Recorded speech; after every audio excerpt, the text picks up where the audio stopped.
Alright.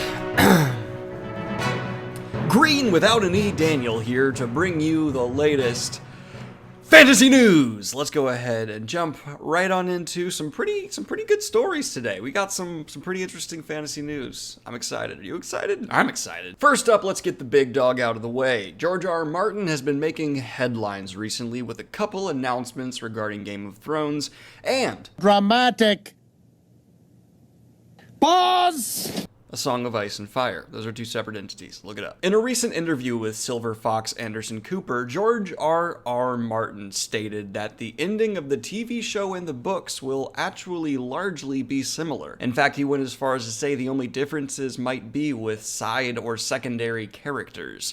That is very different than the narrative currently pushed online, most fans thinking the show won't have the guts to end the way A Song of Ice and Fire will. Now, this is pretty drastic to hear. It looks like George R. R. Martin is certainly still in touch with the show writers and giving them frequent advice in which ways to take the show and how to end it.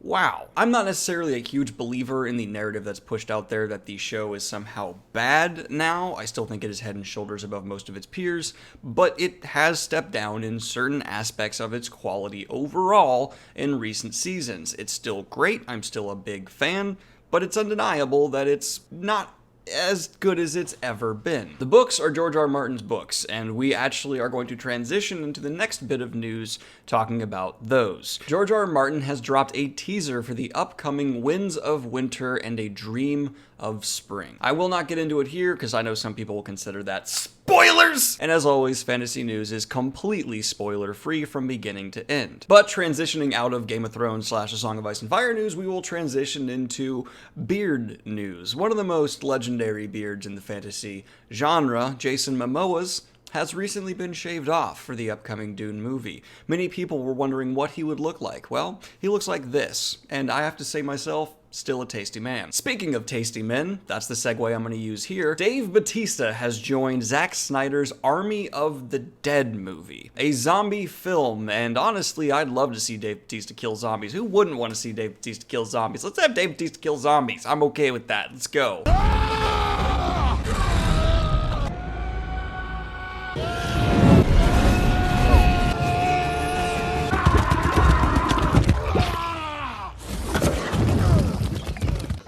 Awesome! Though I'm not a huge fan of Zack Snyder.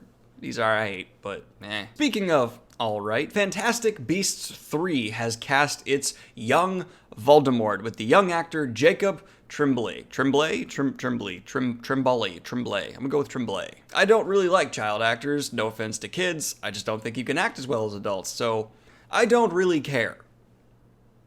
Moving on. Disney Plus is trying to make an explosion when it is released onto the market later this year. And Disney is throwing every bit of content they can possibly get their hands on to make this streaming service a success for them. The money printing machine that is Disney cannot stop. So as well as having Disney's entire back catalog and a ton of Marvel content, it looks like Disney will also be releasing a new Kingsman movie, a new Planet of the Apes, and also a new Alien. I had no idea they had anything to do with any of those properties, but God damn.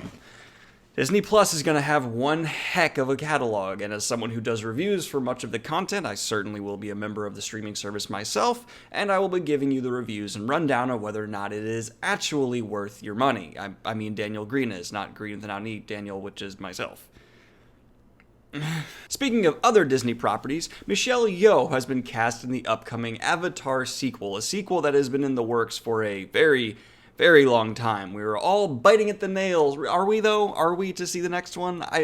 Name the 3 characters by name in the comments down below from Avatar without looking it up. I challenge you. I dare you. If more than a few people can do it, I will be surprised. I didn't hate Avatar. I didn't think it was that great either. It was a visual spectacle. That's pretty much it. Although I will say for the year it was released in, its CGI does still look really good, which does show for the amount of time and effort put in. But it is starting to age, and I'll be curious to see how they step it up once again for the Avatar sequel, and I think a lot of other people are curious for that alongside me. But is it enough to boost the sequel into being one of the highest grossing films of all time?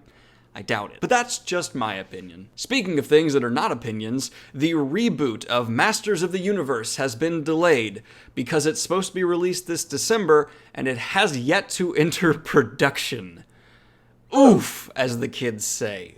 Big oof. By the power of Grayskull.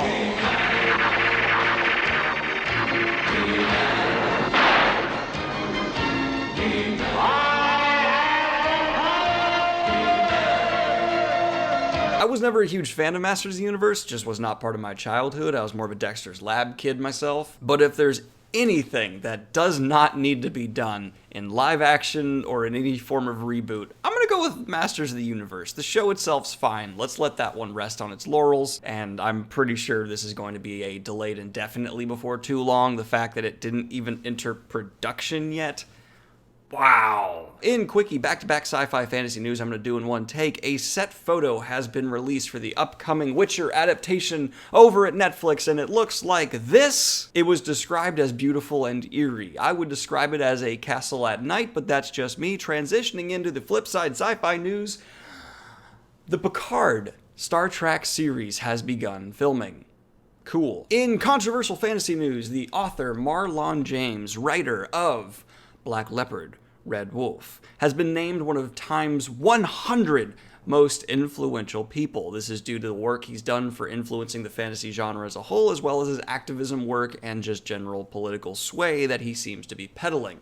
Some people really hate this guy. I don't have strong opinions either way. I liked his book for its originality and new things it brought to the genre, though I thought the writing style was so stylized to a point that it did kind of hurt my enjoyment of the book, as well as the story kind of forgetting about the plot at times, which bothered me. But I still think it's worth reading and will certainly have influence, and I'm also looking forward to the adaptation with Michael B. Jordan involved. All of that is stuff I'm excited for, and having him named one of Time's 100 most influential people of the year, I certainly wouldn't have seen it coming, but after reading their reasonings, I can see where they're coming from. He's an interesting guy who's doing a lot of things. Do you happen to live in Croatia? Would you like to be an extra on the upcoming Dark Tower series being filmed for Amazon? Good news! It's filming in Croatia, and if you'd like to be a part of it, they are actually indeed looking for extras. Dark Tower series is something I'm looking forward to. The movie did not do the source material justice. Daniel Greene is currently reading the next book for him and his point in the series. That's a weird way to phrase that, and I'm excited to see what he thinks of it. Are you? Let me know in the comments. Let him...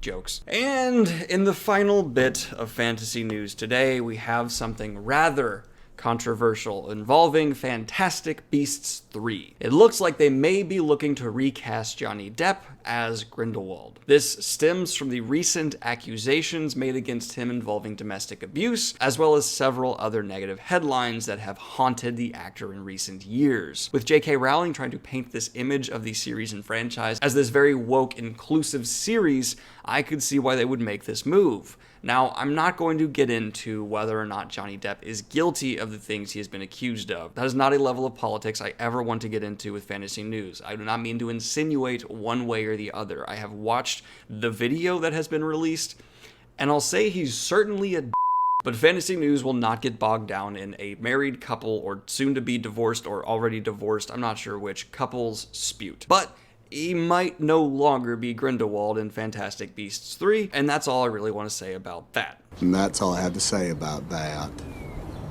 It's hard to segue from there, but I do want to ask a question. Who would you like to see cast as Grindelwald, assuming Johnny Depp does lose the role? Are there any actors that really tickle your fancy? Johnny Depp is, without question, a huge A-list celebrity, so it seems no one should really be off the table. Anyone who's currently available to film could be the next Grindelwald. Do you want to see Michael Fassbender? Daniel Day-Lewis? Who do you want to see become the foil in the third Fantastic Beasts movie? Let me know in the comments down below. I hope you guys enjoyed this episode of Fantasy News, and I'll see you next time.